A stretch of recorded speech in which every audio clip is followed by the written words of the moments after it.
Kitchen. Hi hello and welcome to studio kitchen. நான் உங்கள் அர்ச்சனா. நம்ம பார்க்க போகிறது வீட் பழம்பொரி.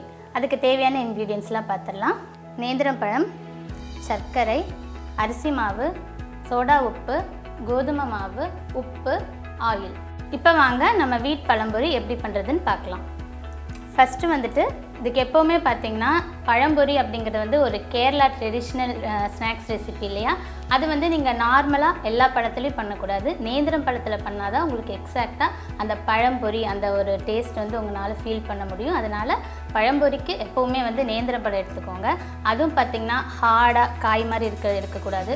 கொஞ்சம் கனியருக்கு முன்னத்த ஸ்டேஜாக இருக்கிற மாதிரி பழமாக எடுத்துக்கோங்க. அதுதான் வந்துட்டு உங்களுக்கு, ஏன்னா நம்ம வந்து ஸ்வீட்னஸ் அதிகமாக அந்த மாவில் சேர்க்க போகிறது கிடையாது. அதனால் இந்த பழம் வந்து கொஞ்சம் இனிப்பாக இருக்கணும். அதுக்காக தான் நம்ம அந்த கனிஞ்ச மாதிரி எடுக்கிறோம். இப்போ இதை வந்து நம்ம ஸ்லைஸ் பண்ணிடலாம். பழம் பார்த்திங்கன்னா நீங்கள் வந்துட்டு இந்த ஷேப்பில் பண்ணுறதுனால பண்ணலாம். ஆனால் வந்து பழம்பொரிக்கு இப்படி நீளமாக போட்டிங்கன்னா தான் அது கரெக்டாக இருக்கும். நீங்கள் வீட்டில் செய்கிறீங்க அப்படின்னா வந்துட்டு நீங்கள் வந்துட்டு இதை ரெண்டாக கட் பண்ணிவிட்டு கூட நீங்கள் இப்படி ஸ்லைஸ் பண்ணிக்கலாம். நான் வந்து இன்றைக்கி அப்படியே ஒரே இதாக தான் பண்ணுறேன். நமக்கு ஒரு நேந்திரம் பழத்தில் 3 பழம்பொரி பண்ணலாம். இந்த மாதிரி பார்த்திங்கன்னா இப்படி ஸ்லிம்மாக இருக்கணும். இந்த மாதிரி கரெக்டாக கட் பண்ணிக்கோங்க. இப்போ வந்து நம்ம நேந்திரம் பழம் கட் பண்ணி எடுத்துட்டோம். இப்போ வந்துட்டு டிப் பண்ணுறதுக்கு நம்ம வந்து பேட்டர் ரெடி பண்ணிடலாம். யூஸ்வலாக பழம்பொரி ட்ரெடிஷ்னல் மெத்தடுக்கு மைதா மாவு தான் யூஸ் பண்ணுவாங்க. நம்ம இன்றைக்கி கொஞ்சம் வித்தியாசமாக கோதுமை மாவு யூஸ் பண்ண போகிறோம். மோஸ்ட்லி மைதா வந்து நல்லதில்லை அப்படின்னு ஃபீல் பண்ணுவாங்க. குழந்தைங்களுக்கு கொடுக்கறக்கு கூட நல்லதில்லைன்னு ஃபீல் பண்ணுவாங்க. இதே வந்து நிறைய பேர் கேட்பாங்க, மைதா மாவில் பண்ணுற ஸ்வீட்கெல்லாம் ஆல்டர்னேட்டிவாக ஏதாச்சும் சொல்லுங்கள் அப்படின்னு சொல்லுவாங்க. அதுக்கு பெஸ்ட்டு பார்த்திங்கன்னா நீங்கள் இது கோதுமை மாவில் பண்ணலாம். உங்களுக்கு இது ஹெல்த்தியும் கூட தான். நான் இங்கே கரெக்டாக 1 கப் கோதுமை மாவு எடுத்து வச்சுருக்கேன். அதையே சேர்த்திடலாம். அடுத்தது அரிசி மாவு. இது வந்து கொஞ்சம் கிறிஸ்பினஸ் கிடைக்கிறதுக்காக தான் அரிசி மாவு சேர்க்குறோம். கரெக்டாக ஒரு 2 ஸ்பூன் அளவுக்கு அரிசி மாவு. அடுத்தது சர்க்கரை. நம்மளோட பழம் வந்து ஆல்ரெடி வந்து ஸ்வீட்டாக இருக்கும். இருந்தாலும் அந்த பேட்டர் வந்து கொஞ்சமாச்சும் சுகர் சேர்க்கணும். உங்களுக்கு ரொம்ப அப்படியே எதுவுமே இல்லாத மாதிரி இருக்கும், உப்புச்சப்பு இல்லாத மாதிரி இருக்கும். அதுக்காக வந்து கொஞ்சமாக ஒரு 1/4 கப்புக்கு கம்மியாக சர்க்கரை சேர்த்திக்கோங்க. அடுத்து உப்பு பார்த்திங்கன்னா 1 பிஞ்ச். எந்த ஸ்வீட் செஞ்சாலும் 1 பிஞ்ச் உப்பு சேர்த்தா வந்து அந்த டேஸ்ட் வந்துட்டு உங்களுக்கு தூக்கி கொடுக்கும். ஒரே 1 பிஞ்ச் உப்பு போட்டுக்கோங்க. இது கூட வேண்டாம் அப்படின்னு நினைக்கிறவங்க இதை விட்டுடலாம். 1 பிஞ்சுக்கு உப்பு. சோடா உப்பு பார்த்திங்கன்னா கரெக்டாக ஒரு 1/4 ஸ்பூன் அளவு மட்டும் போட்டால் போதும், நிறைய வேண்டாம்.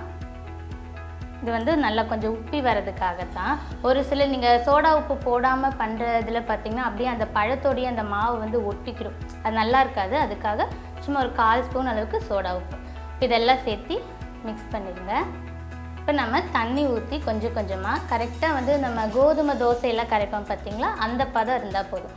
கோதுமை தோசை கரைக்கிற மாதிரி தண்ணி ஊற்றி நம்ம கரைச்சிக்கலாம்.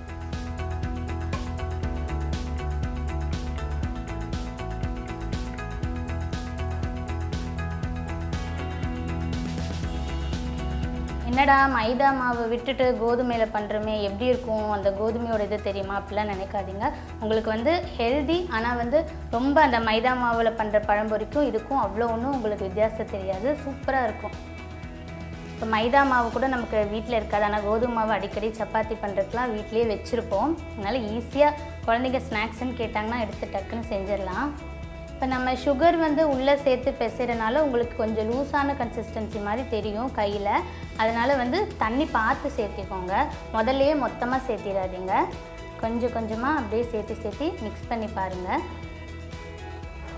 பார்த்திங்கன்னா கரெக்டாக வந்துட்டு நம்ம கோதுமை தோசை பதத்துக்கு இந்த மாதிரி இந்த தான் கரெக்டான கன்சிஸ்டன்சி இது தான். இப்போ வந்துட்டு நம்ம எண்ணெய் காய வச்சிடலாம். இப்போ நம்ம எண்ணெய் காய வச்சிடலாம். நல்லா வடைக்கு பொரிக்கிற மாதிரி நிறைய ஆயில் ஊற்றிக்கோங்க. எண்ணெய் காயிட்டும். இப்போ நம்ம எண்ணெய் காஞ்சிருச்சு. எண்ணெய் வந்து சூடானன்னா கொஞ்சம் மீடியம் ஃப்ளேமில் வச்சுக்கோங்க. ஹை ஸ்பீட்லேயே போட வேண்டாம்.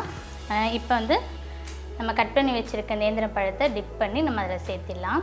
நீங்கள் வந்து இப்போ வீட்டில் குழந்தைங்களுக்கு செய்கிறீங்க அப்படின்னா நீங்கள் இதை ஹாஃபாக கட் பண்ணி கூட நீங்கள் சேர்த்திக்கலாம். அதே மாதிரி நீங்கள் மற்ற பழத்தில் பண்ணும்போது பார்த்திங்கன்னா அது கனிஞ்சிருச்சுன்னா உங்களால் செய்யவே முடியாது. ரொம்ப வந்து குழகுழன்னு இருக்கும். இந்த மாதிரி கட் பண்ண கூட வராது. நேந்திரம் பழம் தான் பார்த்திங்கன்னா பழம்பொரிக்கு எப்போவுமே பெஸ்ட்டுன்னு சொல்லுவேன். அதே மாதிரி நம்ம வந்து மைதா மாவில் பண்ணுறப்ப ஒரு எல்லோ கலர் ஃபுட் கலர் சேர்த்திப்போம். இது வந்துட்டு நம்ம சேர்க்க வேண்டாம் ஆர்டிஃபிஷியலாக. ஏன்னா கோதுமை மாவில் செய்கிறனால இது ஆல்ரெடி ஹெல்தி. நம்ம ஆர்டிஃபிஷியலாக எந்த ஃபுட் கலரும் கூட சேர்க்க வேண்டாம். அப்படியே மீடியம் ஃப்ளேமில் ஒரு 3 நிமிஷம் அப்படியே வந்துட்டு வேகட்டும். ஒரு சைடு வெந்தனா அப்படியே மெதுவாக திருப்பிடலாம். இப்போ நம்ம இதில் வந்து ஃபுட் கலர் சேர்க்காதனால உங்களுக்கு பார்க்குறக்கு வந்து வாழைக்காய் பஜ்ஜி மாதிரி தான் இருக்கும் பார்க்குறக்கு. ஆனால் இது வந்து பழம்பொரி. அதே மாதிரி பார்த்திங்கன்னா நம்ம யூஸ்வலாக பழத்தில் அப்படின்னா வந்துட்டு வாழைக்காயில் பழத்தில் எல்லாத்தையுமே வந்துட்டு இந்த மாதிரி வாழைக்காய் பஜ்ஜி, அப்புறம் இல்லைன்னா வந்துட்டு இதே வந்து பிசைஞ்சு போட்டு அந்த மாதிரி வேறு வேறு செய்வாங்க. இந்த பழம்பொரி செஞ்சு பாருங்கள், பார்த்துருப்பீங்க. ரொம்ப ரொம்ப சிம்பிளான ஸ்டெப்ஸ் தான். உடனே செஞ்சிடலாம். செய்யணும் சாப்பிடணும்னு தோணுச்சுன்னா உடனே செஞ்சிடலாம். அவ்வளோ ஈஸி. பாருங்கள், ஒரு சைடு வெந்துருச்சு. அப்படி மெதுவாக திருப்பிடலாம். இது வந்து வீட்டுக்கு கெஸ்ட் வந்துட்டால் கூட கோதுமை மாவுலாம் பார்த்திங்கன்னா எல்லாருக்கிட்டையுமே வீட்டில் இருக்கும். அதனால் வந்துட்டு நீங்கள் உடனேயே செஞ்சிடலாம். அதேமாதிரி நேந்திரம் பழம் வீட்டில் இருந்துச்சுன்னா உங்களுக்கு என்ன பண்ணுறது அப்படின்னு ஐடியா இல்லைன்னா இது பண்ணிவிடுங்க. ரொம்ப ஈஸியாக பண்ணுறது தான். இப்போ இந்த சைடும் வந்துட்டு அப்படி ஒரு 3 நிமிஷம் வேகட்டும். அவ்வளோதான், சூப்பராக நம்மளோட வீட் பழம்பொரி ரெடி ஆயிடுச்சு. இப்போ நம்ம எண்ணெயிலேருந்து எடுத்துடலாம்.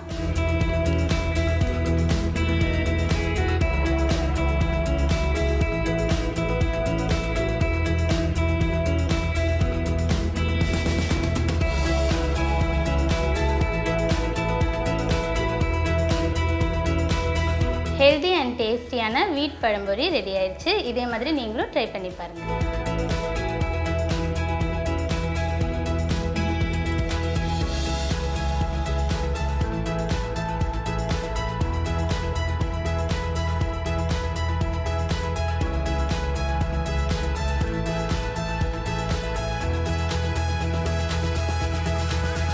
வீட் பழம்பொரி செய்வது எப்படி?